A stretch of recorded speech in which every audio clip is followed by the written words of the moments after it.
आता डोळ्यात तेल घालून बघा, ही बघी लोखंड तुमची मुलगी आहे याची तुम्हालाच लाज वाटते. लवकर पैसे आणि डॉक्टरला पाठव, नाहीतर तुझ्या बापाचा नक्की जीव जाईल. ही तर उत्तम बातमी आहे. स्वतः गचकला तर मला आनंदच होणार आहे. आणि पाठोपाठ महिना सुद्धा गेली ना तर अजून बरं होईल, नाहीतर हे दोघं उद्या माझ्या गळ्याला कधी फास लावतील. तर चला सविस्तर व्हिडिओला सुरुवात करूया. अर्जुन आणि सायली त्यांच्या रूममध्ये गुढीपाडव्यासाठी भांडी जी ठेवलेली आहेत देवाची ती आणायला आलेली असतात. तर सायली ती भांडी पिशवीतून काढत असते. तेवढ्यात तिला आठवतं तर ती अर्जुनला म्हणत असते की मी तुम्हाला मैनाचा फोन दिला होता, तो कुठे आहे? तर अर्जुन म्हणत असतो की इथेच आहे, पण तुला मैनाचा फोन का हवा आहे? तर सायली म्हणत असते की अहो असं काय करताय? पैसे मागण्यासाठी मैनाने किती मेसेज केले होते प्रियाला माहिती आहे ना, आणि काल रात्रीपासून एकही मेसेज आला नाही. प्रियाला अचानक जर असं मेसेज येणं थांबलं ना तर प्रियाला संशय येईल.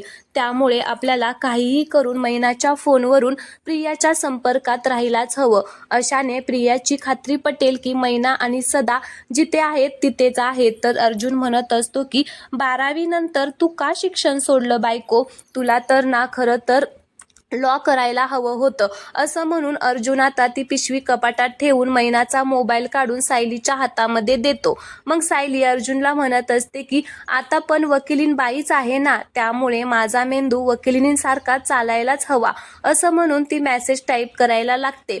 काय ग पोरी, तुझा माणूस आज पैसे घेऊन येणार होता ना, तुझ्या बापाची तब्येत लय बिघडली आहे, पैसे लागलीच पाठव, असं लिहून आता ती मेसेज सेंड करते. आता तो मेसेज इकडे प्रियाला आलेला असतो, कारण प्रिया लिंबाचा पाला आणण्यासाठी बाहेर आलेली असते आणि मग म्हणत असते की सैतानाचा विचार केला आणि लगेच सैतानाने मेसेज पाठवला, कारण ती त्यांचाच विचार करत होती.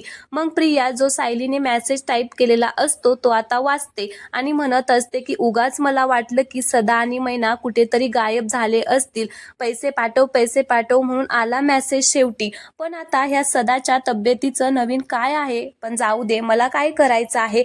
तेवढ्यात तिकडून अश्विन आता तन्वीला आवाज देतो. तन्वी, लिंबाचा पाला काढून झाला का? तर तन्वी म्हणत असते की हो झाला, हे काय आलेच. अश्विन म्हणत असतो की चल चल पटकन, उशीर झालेला आहे.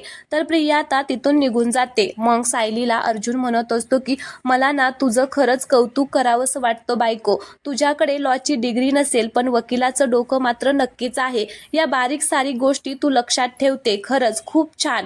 तर लगेच सायली म्हणत असते की प्रियाचा हा मुखवटा पाडण्याची जी आपली मोहीम आहे ना, म्हणजे तुम्ही ज्याला मिशन म्हणता, ते मिशन खूप मोठं आहे आणि महत्त्वाचं आहे. त्यामुळे छोट्या छोट्या गोष्टी लक्षात ठेवायलाच हव्या. तर अर्जुन म्हणत असतो की या छोट्या गोष्टी बोलणं सोपं आहे पण करणं खूप अवघड आहे.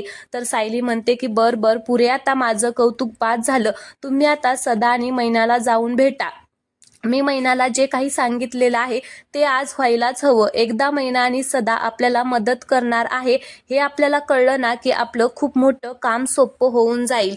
तर अर्जुन म्हणतो की डोंट वरी, आज काम होऊन जाईल. तर आता बाहेरून त्यांना आवाज येतो की अर्जुन, सायली, भांडी काढून झाली असतील तर लवकर बाहेर या. तर अर्जुन आता सगळी भांडी घेतो आणि दोघेही बाहेर निघून जातात. आता गुढीपाडव्याची छान तयारी झालेली असते, सगळेजण जमलेले असतात. तन्वीचं मात्र अजून काही आवरलेलं नसतं. तर कल्पना म्हणत असते की तन्वी अगं कुठे राहिली? अगं उगाच आता खोळंबायला नको, आता चल उरकूया. तर आता प्रताप म्हणत असतो की खरंच आहे, आपण तिच्यासाठी कशाला खोळंबायचं? ह्या पूजेचा सुद्धा मुहूर्त असतो, हे तिला माहित नाहीये का? तर आता प्रताप म्हणत असतो की अश्विन, जा बघ तिची तयारी झाली आहे का ते. तर अश्विन म्हणतो की हो, ती साडी नेसत होती, येईलच तेवढ्यात. आता सायली इकडून आता आरतीचं ताट घेऊन बाहेर येते आणि आता ताट कल्पनाकडे देते. कल्पना ते ताट गुढीच्या समोर ठेवते. आता अर्जुनला सायली जरा बाजूला घेऊन जाते. तर अर्जुन म्हणत असतो की क्या बात है बायको, मला असं खुनवून आता साईटला बोलवतेस, क्या इरादा है तुम्हारा? अशा खानाखुनी आता नेहमी मी करत असतो, पण आज तू करत आहे. तर सायली म्हणत असते की अहो आज गुढीपाडवा आहे, याचं तरी भान ठेवा.